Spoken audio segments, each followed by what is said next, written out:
जी अस्सलाम वालेकुम। Class 9th हम बेटा आज 1.1 एक्सरसाइज जो है शुरू कर रहे हैं। क्वेश्चन नंबर 1 में लिखा है identify each of the following as rational और इरेशनल नंबर। आपने सिर्फ बताना है कि रैशनल है कि इरेशनल नहीं है। तो बेटा आपने ध्यान करना है कि इसमें कुछ क्वेश्चन हैं जिनमें वैल्यूज रिपीट हो रही हो। जैसे इस पर बार लगा हुआ है, इसको में 6 बार बार रिपीट हो रहा है। अगर नंबर ऐसे डिफरेंट है ना बेटा तो इरेशनल नंबर होता है वरना रैशनल नंबर होता है। ठीक है, इसके अलावा देखिए यहाँ पर 7 आ रहा है, ये वैल्यूज़ आ रही हैं, ये वैल्यूज़, ये सारी वैल्यूज़ आप कैलकुलेटर से ना देख कर तो आप बता सकते हैं कि भाई ये रैशनल है कि रैशनल नहीं है। जैसे मेरे पास पहला क्वेश्चन लिखा हुआ है, उसमें चूँकि एक नंबर है जो बार बार रिपीट हो रहा है 35 35 35 और फिर ख़त्म हो गया, आगे डॉट नहीं लगे हुए, इसका मतलब ये रैशनल है। नेक्स्ट में देखें 6 बार बार रिपीट हो रहा है तो ये भी रैशनल है। अब यहाँ पर डिफरेंट नंबर आ रहे हैं और साथ ये डॉट लगे नज़र आ रहे हैं, इसका मतलब ये कि नंबर चलते जा रहे हैं और ख़त्म नहीं हो रहे, तो ये इरेशनल है। नेक्स्ट पार्ट में स्क्वायर रूट 7 दिया हुआ था, मैंने इसे कैलकुलेटर से सॉल्व किया बेटा, तो ये देखें डिफरेंट नंबर आ रहे हैं और ये नंबर चल भी जा रहे हैं, डिफरेंट नंबर हैं और चलते जाएँ, इसमें ये भी इरेशनल है।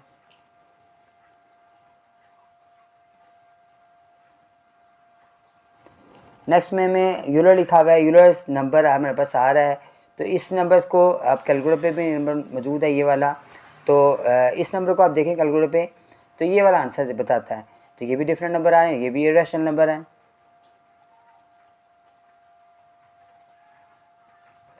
ये पाई आ गया बेटा, पाई भी डिफरेंट नंबर्स आ रहे हैं, जब आप इसको सॉल्व करते हैं तो ये भी इरेशनल नंबर है।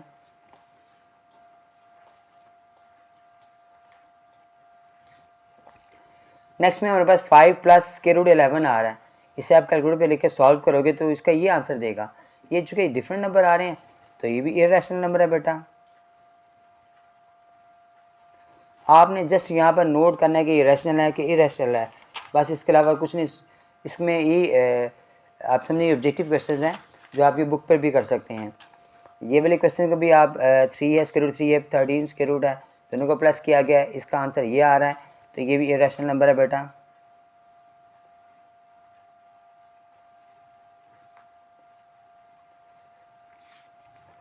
नेक्स्ट पार्ट में देखिए मैंने इसको सॉल्व किया है तो 3.75 आ रहा है इसको डिवाइड करने के बाद, तो ये आंसर आ चुके नंबर ख़त्म हो गए हैं, टर्मिनेटिंग डेसिमल आ रहे हैं, तो हम इसे कहेंगे ये रैशनल आ गया।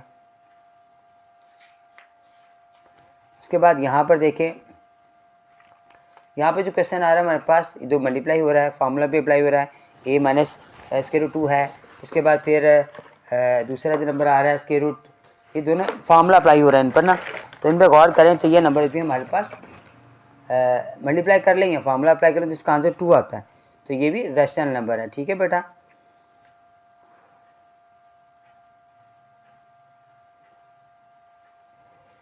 नेक्स्ट क्वेश्चन हमारे पास आ रहा है, क्वेश्चन नंबर 2 हमारे पास आ रहा है, उसमें वो क्या कह रहा है हमसे कि represent the following numbers on number line.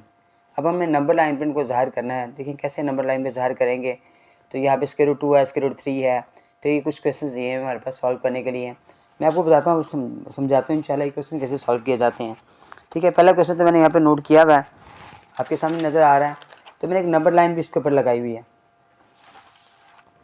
अब इस नंबर लाइन पर ना मैंने यहाँ पर देखिए एक नंबर लाइन ड्रा की है मैंने, आपने जब इसको ड्रा करना है बेटा तो आपने स्केल के ज़रिए जब इस लाइन को ड्रा किया तो आपने इक्वल, आपने इस पर छोटे छोटे निशान लगाए मैंने, फिर इस पर नंबर लगा दिए मैंने। अब स्क्वायर रूट 2 को जब हम कैलकुलेटर से सॉल्व करते हैं तो 1 पॉइंट समथिंग इसका आंसर आता है, तो हमें समझ आ रही है कि इसकी ये 1 के बाद कहीं आंसर आएगा इसका, तो आपने क्या करना है बेटा, जितना फासला ये ना आप उतनी लंबी लाइन आपने यहाँ पर भी ड्रा कर देनी है। ठीक है, और उसको फिर 0 से मिला देना है, तो ये हमारे पास एक राइट एंगल ट्राइंगल बन जाएगी। अब ये राइट एंगल ट्राइंगल बन जाती है ना, तो उसमें हमारे पास देखिए मैंने यहाँ पे नोट किया हुआ है, राइट एंगल ट्राइंगल बन जाती है तो उसे पाइथागोरस थ्योरम लगाते हैं हम, जिसमें हाइपोटेनस है, परपेंडिकुलर बेस है, हमने इस फॉर्मूले को इस पर अप्लाई भी करना है। अप्लाई करने के बाद इसे सॉल्व करना है हमने। सबसे पहले हम क्या करेंगे, इसको ये देखेंगे स्क्वायर रूट कहाँ पे आ रहा है। आपने कंपास लेनी है बेटा, कंपास लेकर आपने इतनी कंपास खोलनी जितना बड़ा ये हमारे पास ये इस वक्त ये निशान है ना, ये वाला देखें, इतनी कंपास खोली जो 0 से लेकर यहाँ पे आ रही है, और फिर आपने एक निशान लगाना है यहाँ करके। अब ये यहाँ पे ड्रा हो रहा है, जहाँ पे ये जाके ड्रा हुआ है वो जो जगह है ना वो √2 है, ठीक है। अब इसके साथ इसके पाइथागोरस थ्योरम वाला फार्मूला भी मैंने लगा कर इसको सॉल्व भी करना है। वो कैसे, अब यहाँ से यहाँ तक का फासला 1 है और मैंने आपसे बताया कि जितनी लंबी लाइन ये है फासला है उतना नंबर ये लगाया, यानी ये भी 1 है, ये भी 1 है। हमने ये फाइंड करना है। हम क्या करेंगे, हाइपोटेन्यूज है तो फार्मूला है हाइपोटेन्यूज स्क्वायर बराबर है perpendicular square plus base square. तो हाइपोटेन्यूज हमारे पास हमने फाइंड करना है, परपेंडिकुलर 1 का स्क्वायर आ रहा है और ये बी भी 1 का स्क्वायर आ रहा है। अब दोनों को प्लस किया मैंने 1 + 1 तो ये 2 आ गया। टेकिंग स्क्वायर बोथ साइड भी लिया हमने तो x हमारे पास जो कि हाइपोटेन्यूज था वो 2 आ गया, यानी ये वाला जो आंसर था √2 आ गया हमारे पास, ठीक है। ये कुछ इस तरह सॉल्व करना है। इस तरह उसका एक और हमें सवाल दिया हुआ है, वो भी एज इट ऐसे ही है, लेकिन वो √3 है। उसको सॉल्व करने के लिए हम क्या करेंगे बेटा कि जैसे वहाँ पे हमने लिखा था जितना लंबा निशान वो लगाया था उतने निशान यहाँ लगाएंगे फिर से,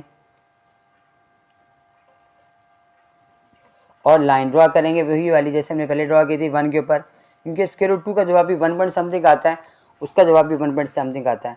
लेकिन यहाँ पर हम क्या करेंगे, जब ये ड्रा होगी ना जहाँ पर, अब यहाँ पर रखे अपने ड्रा किए, ये ट्राइंगल ड्रा की है अपने जो यहाँ ड्रा हो रही है, वहाँ से रखकर आपने एक लाइन और ड्रा करनी है। जहाँ पे 2 ड्रा हुआ है ना वहीं पर सेम उसी साइज़ की सेम स्ट्रेट लाइन आप लोगों ने उतनी लंबी लाइन लगानी ये वाली, ठीक है। ये लाइन मैंने लगा दी यहाँ पर। अब ये हमारे पास जो आ रही है लाइन, इसको भी 0 से मिला देना आपने। ये हमारे पास 3 वाली आ गई लाइन, ठीक है। अब यहाँ पर रखकर आपने कंपास खोली और फिर लाइन लगाई आपने। अब कंपास हमने यहाँ तक खोलनी है और फिर इसको ड्रा करना है हमने। ये जहाँ पे ड्रा हो रहा है वो √3 है बेटा, ये √3 हमारे पास आ गया, ठीक है। वो √2 की लाइन थी, अभी उससे थोड़ा सा आगे करेंगे तो √3 हमारे पास यहाँ पर आ जाएगा। नेक्स्ट पार्ट में देखें बेटा 4 होल 1/3 लिखा हुआ है, यानी 4 से आगे जो हमारे पास खाना आ रहा है उसमें हमने इसको ड्रा करना है। तो वहाँ पर हमने इसको लिखेंगे तो 4 से आगे 3 का मतलब है 3 हिस्से, 3 खाने। एक लाइन हमारे पास लगी हुई है 4 की, आपने 2 लाइनें लगानी है, कोशिश करनी है वो बराबर इस फासले पे लगें। और जो 1 यानी पहली लाइन को अपने ड्रा करना है, ऊपर करना है, थोड़ा सा लंबा करना है। 4 और 1/3 यहाँ पर हमारे पास नंबर लाइन, ये नंबर हमने इस लाइन पे ड्रा कर दिए, यहाँ पर हमारा नंबर आ गया। नेक्स्ट में देखें हमारे पास तो -2 आ रहा है, यानी -2 और -3 के दरमियान में क्या आएगा। ये देखें मैंने यहाँ पर नंबर लाइन ड्रा की हुई है।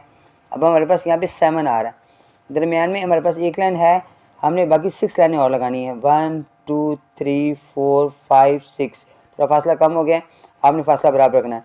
अब पहली लाइन थोड़ा सा लंबा किया इसको यहाँ पर, तो -2 होल 1/7 यहाँ पर हमारे पास आएगा बेटा। ये वाले क्वेश्चन में हमारे पास आ रहा है 0 वाइज समथिंग आ रहा है, ठीक है ना। जब 5/8 था मैंने इसको कैलकुलेट से डिवाइड किया 0.625 आया, यानी 0 से जो प्लस वाला खाना है ना उसमें आएगा। मैंने यहाँ पे नंबर नोट कर ली है। अब ये 0 और 1 के दरमियान में आ रहा है तो मैंने 8 से मुराद है उसके 7 लाइनें लगानी है मैंने, तो मैं लगाऊंगा 1 2 3 4 5 6 7 लाइन लगा दी मैंने। उसके बाद आपने करना है 5वीं लाइन, तो 1 2 3 4 5 5वीं लाइन को लंबा किया, 5/8 मैंने यहाँ ड्रा कर दिया। तो ये मेरा क्वेश्चन हो गया सॉल्व। नेक्स्ट पार्ट में लिखा हुआ है 2 होल 3/4। अब मैंने 2 से आगे वाले हिस्से में करना है और 4 से मुराद है हमने 3 लाइन लगानी है। एक लाइन लगी होती है, 3 लाइनें और लगाएंगे आप 1 2 3, और तीसरी का मतलब 3 का मतलब तीसरी लाइन 1 2 3, तीसरी लाइन को हमने बड़ा किया तो 2 होल 3/4 यहाँ पर हमारा क्वेश्चन सॉल्व हो गया बेटा। नेक्स्ट पार्ट में हमारे पास क्वेश्चन कह रहे हैं, क्वेश्चन इसका जो 3 है वो स्टार्ट हो गया, उसमें हमसे वो क्या कह रहे हैं, यहाँ कह रहे हैं express the following rational numbers P over Q where P and Q are integers और Q is not equal to 0। ठीक है, हमारे पास इंटीजर्स बताए गए हैं, ये रैशनल नंबर्स हमें बता दिए P over Q। हमने इसका आंसर P over Q की शेप में लेकर आना है, और वो कह रहा है जो Q है ना वो 0 नहीं होगा, P 0 हो सकता है लेकिन Q 0 नहीं हो सकता। तो क्वेश्चन में देखिए बार लगा हुआ है। सबसे पहले हम क्या करेंगे, इसको लेट करेंगे कि ये x के बराबर है। अब ये 4 से मुराद है, इस पर बार से मुराद है, 4 बार बार रिपीट हो रहा है, इसे हम इक्वेशन 1 का नाम दे देंगे। उसके बाद हम क्या करेंगे, अगर तो बेटा ये सिंगल डिजिट है हमारे पास तो हम इसे मल्टीप्लाई करेंगे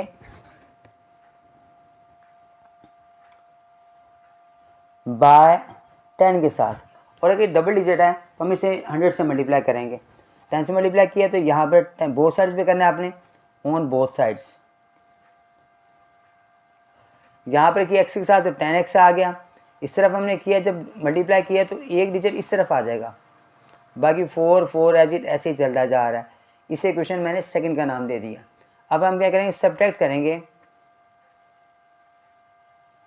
इक्वेशन सेकंड फ्रॉम 1 में से। हम सेकंड को फ्रॉम 1 में से माइनस किया, 10 में से इस x को माइनस किया तो 9x हमारे पास आ गया। 4 में से 0.444 से माइनस किया तो पॉइंट की वैल्यू पॉइंट से माइनस हो गई, सिर्फ 4 बच गया, 4 यहाँ पे आ गया। ये 9 वहाँ जाके डिवाइड हुआ तो 4/9 बेटा हमारे पास आंसर आ गया। नेक्स्ट पार्ट में चलते हैं। यहाँ पर 37 लिखा हुआ है इसने। अब ये डबल डिजिट आ रहा है हमारे पास, हम वैसे ही लेट किया x के इक्वल है 0.37, फिर 37, फिर 37, बार बार रिपीट हो रहा है। इक्वेशन नंबर 1 दे दी। अब हमने क्या किया, इसको मल्टीप्लाई किया बाय 100 के साथ, क्योंकि डबल डिजिट्स हैं ऑन बोथ साइड्स। फिर क्या हुआ, मेरे पास यहाँ पे आगे 100x आ गया। इससे जब 100 से मल्टीप्लाई किया तो 2 डिजिट पॉइंट से इस तरफ आ गए, बाकी नंबर एज इट ऐसे ही आ रहे हैं, और फिर डॉट भी आ रहा है। इक्वेशन सेकंड का नाम इसको दे दिया मैंने। अब सब्ट्रैक्ट किया मैंने इक्वेशन सेकंड को फ्रॉम 1 में से, तो 100 में से 1x माइनस किया तो 99x आ गया। ये 37 पॉइंट में से इसको माइनस किया तो 37 बच गया, पॉइंट के बाद वाली वैल्यू पॉइंट के बाद वाली वैल्यू से माइनस हो गई तो सिर्फ 37 बच गया। 99 वहाँ जाके डिवाइड हुआ तो 37/99 हमारा आंसर आ गया बेटा। नेक्स्ट पार्ट में बस 21 आ रहा है, तो हमने वैसे ही इस क्वेश्चन सॉल्व किया। लेट किया x इज इक्वल टू है 0.21 21 21 and so on. Equation number 1 multiply by 100 on both sides. अब 100x सॉरी, और 21.212121 and so on. Equation second. अब वही स्टेप कि हमने किया, सब्ट्रैक्ट किया मैंने इक्वेशन सेकंड को फ्रॉम 1 में से, तो हमारे पास 100 में से 1x किया तो 99 आ गया, और 21 में से ये माइनस किया तो सिर्फ 21 बच गया, और जब 99 वहाँ जाके डिवाइड हुआ तो हमारे पास आंसर आ गया जो रिक्वायर्ड था हमारे पास। क्वेश्चन नंबर 4 पे आ जाए बेटा। यहाँ पर हमसे उसने प्रॉपर्टीज़ के नाम पूछे हैं, इसमें भी प्रॉपर्टीज़ के नाम है इसमें पूछे हुए हैं, और यहाँ भी प्रॉपर्टीज़ के नाम है। ये प्रॉपर्टीज़ के नाम बेटा आपको जब आएंगे, जब आपने क्वेश्चन पीछे देखेंगे ना, तो हमारे पास टेबल बना हुआ है, एडिटिव का भी है, प्रॉपर्टी का भी मल्टीप्लिकेटिव का भी, प्रॉपर्टी का भी बना हुआ है, दोनों टेबल बने हुए हैं हमारे पास। इन टेबल्स को आप जब लर्न करेंगे, फिर यहाँ पे equality of the real numbers का है, फिर ऑर्डर प्रॉपर्टीज़ के सारे आगे हैं, तो ये सारे टेबल्स आपको वहाँ से देखकर याद करने पड़ेंगे, तो फिर ही आपको इस प्रॉपर्टीज़ के बारे में पता लगेगा। सो क्वेश्चन नंबर 4 में जो पहला पार्ट आ रहा है a+b, ये कौन सी प्रॉपर्टी आ रही है, ये एसोसिएटिव प्रॉपर्टी है।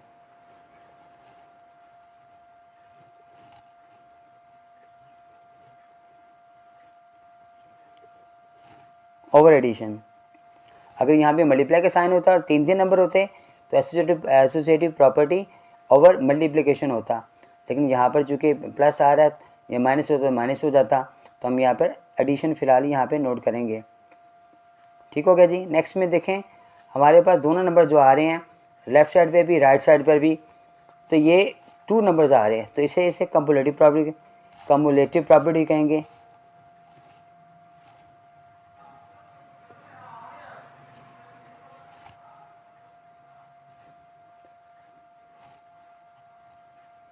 और ओवर आएगा यहाँ पर एडिशन ही। ठीक हो गया, ये भी ओवर एडिशन है, वो भी ओवर एडिशन है।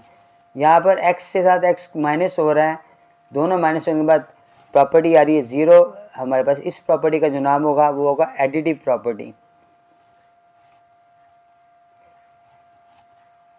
एडिटिव इन्वर्स होगा, क्योंकि ऐड का जो इन्वर्स होता है वो माइनस होता है, और ये दोनों प्लस माइनस कैंसिल होकर ज़ीरो आंसर आ जाता है।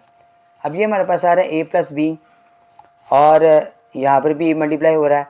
अगर ए शुरू में मल्टीप्लाई होगा तो लेफ़्ट डिस्ट्रीब्यूटिव प्रॉपर्टी होगी, और अगर ए इस तरफ मल्टीप्लाई होगा तो राइट तो हमारे पास डिस्ट्रीब्यूटिव प्रॉपर्टी होगी। तो ये लेफ़्ट वाली आ गई।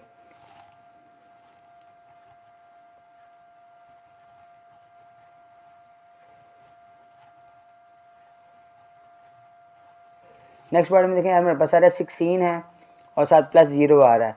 तो ये भी एडिटिव प्रॉपर्टी है, लेकिन इसे एडिटिव आइडेंटिटी कहते हैं।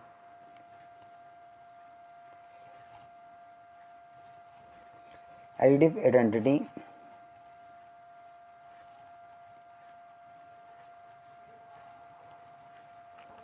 नेक्स्ट पार्ट में 100 जो ना वो मल्टीप्लाई हो रहा है 1 के साथ, तो ये मल्टीप्लिकेटिव, इसे मल्टीप्लिकेशन कहते हैं, मल्टीप्लिकेटिव आइडेंटिटी है।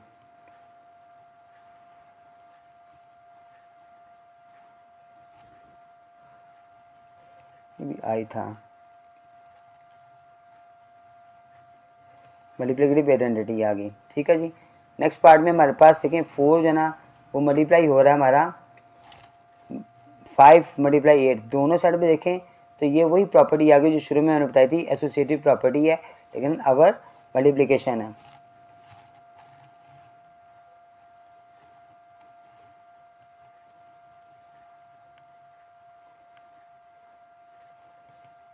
अंडर मल्टीप्लिकेशन लिख लें या ओवर मल्टीप्लिकेशन लिख लें।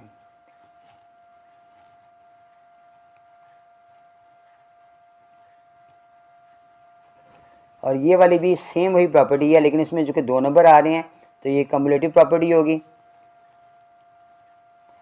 कम्युलेटिव प्रॉपर्टी पहले भी हमारे पास आई है, लेकिन वो प्लस में आई थी, लेकिन यहाँ पर हमारे पास जो आ रही है वो हमारे पास आ रही है मल्टीप्लिकेशन में। अंडर मल्टीप्लिकेशन लिख लें या बाज़ में ओवर मल्टीप्लिकेशन में लिखा जाता है।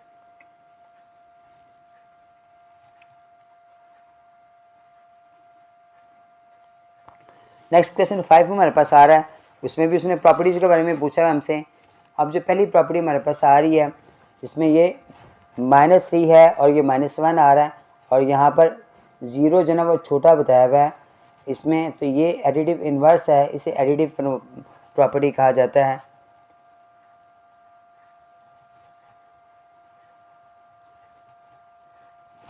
नेक्स्ट पार्ट में हमारे पास a लेस देन है b से, और यहाँ पर उसने डिवाइड भी किया हुआ है, इसे रेसिप्रोकल कहा जाता है प्रॉपर्टी को ना।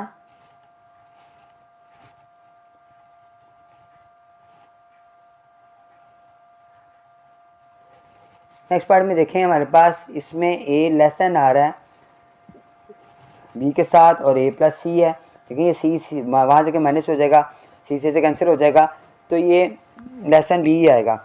इसे भी एडिटिव प्रॉपर्टी कहा जाता है।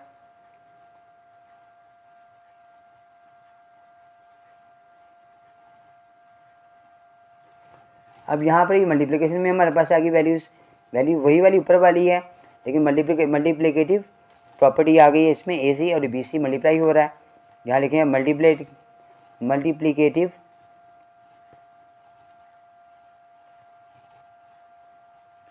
प्रॉपर्टी आ गई। इनके बड़े सारे आपने नाम याद रखने हैं, इसके एमसीक्यूज आते हैं वहीं पर इस्तेमाल होते हैं। ये भी यही है, सिर्फ इसमें साइन लेसन का, तो यहाँ पे ग्रेटर देन का साइन आएगा, बस इतना ही फ़र्क है दोनों में लेसन आ रहा है।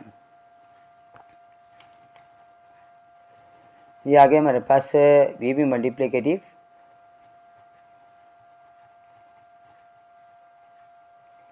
प्रॉपर्टी है बेटा। लास्ट वाली जो ना और ट्रिकोमी प्रॉपर्टी हमारे पास है, चूँकि ए लेस दैन है बी के साथ ए इक्वल भी आ रहा है और ग्रेटर देन साइन भी आ रहा है, लेस का साइन भी आ रहा है, तो इसे ट्रिकोमी प्रॉपर्टी कहा जाता है।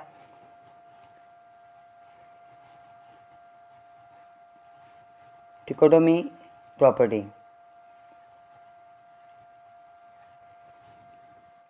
तो बेटा क्वेश्चन नंबर 6 के अंदर ना यहाँ लिखा हुआ है इंसर्ट 2 रैशनल नंबर्स बिटवीन्स, हमने इनके दरमियान में 2 रैशनल नंबर्स मालूम करने हैं। 3 पार्ट्स हमारे पास हैं, क्वेश्चन में सॉल्व करने लगा हूँ। देखें क्वेश्चन में सबसे पहले हमारे पास हमें याद समझ आनी चाहिए बात कि जब हम किसी चीज़ को बिटवीन निकालते हैं ना तो हम उन्हें प्लस करके 2 पे डिवाइड करते हैं। तो यहाँ पर भी मैं एज इट ऐसे ही करूँगा, दोनों को प्लस किया 2 पर और 2 पर डिवाइड किया। इसे आप 2 पे डिवाइड ऐसे नोट कर लें, या आप इसका मतलब इसे ऐसे लिख लें, दोनों का मतलब डिवाइड ही है। मैं इसको 1/2 लिख रहा हूँ डिवाइड करने के लिए। अब मैंने इनका एलसीएम लिया जो कि मेरे पास 4 3 से 12 आ गया। अब 4 1 से 4 आ गया, 3 1 से 3 आ गया, जबकि 1/2 मेरे पास एज इट ऐसे ही आ गए।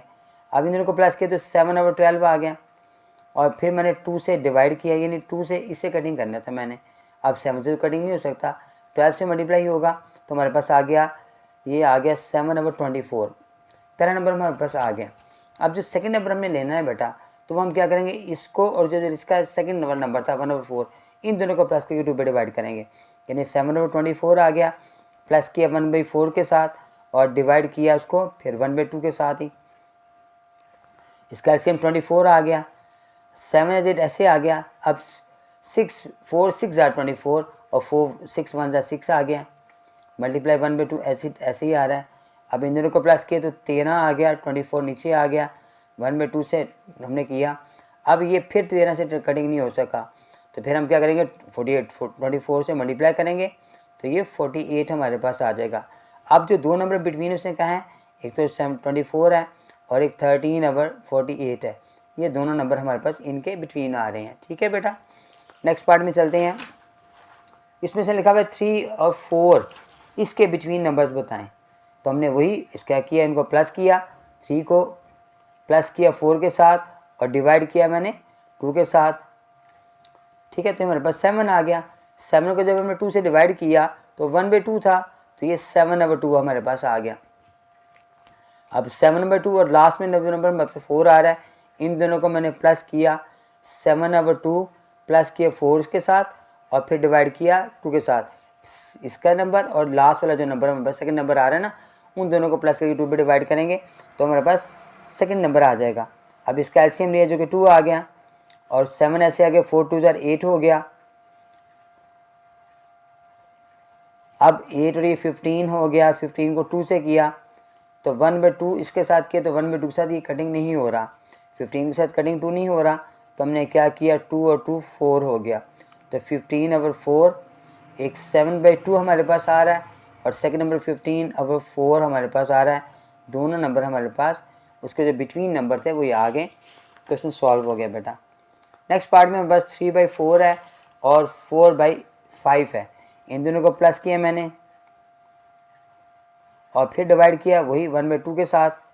एलसीएम जो कि दोनों 5 5 आ रहे हैं तो एलसीएम भी 5 ही आएगा और 3 और 4 प्लस होंगे, तो ये 7/5 मल्टीप्लाई 1/2 आ गया। 7 से कटिंग नहीं होगा तो ये मल्टीप्लाई होगा 5 से, तो 7/10 हमारे पास आंसर आ गया। सेकेंड नंबर हमारे पास 7/10 को हम प्लस करेंगे 4/5 के साथ और फिर वही डिवाइड करेंगे 1/2 से। इन दोनों का एलसीएम लिया तो फिर वो 10 आ गया। अब 7 अकेला आएगा, लेकिन 5 के टेबल में 10 2 टाइम्स आता है, तो 4 2 जार 8 हो गया। अब ये आगे 15/10 आ गया, इसको मल्टीप्लाई किया आपने 15 के साथ, 2 डिवाइड नहीं हो रहा तो 10 से मल्टीप्लाई होगा, 20 आ गया हमारे पास। तो 7/10 और 15/20 हमारे पास दो आंसर आ गए। ठीक है, एक्सरसाइज बेटा हमारी मुकम्मल हो गई है। नेक्स्ट एक्सरसाइज के साथ इंशाल्लाह आपसे मुलाकात करूँगा। अस्सलाम वालेकुम।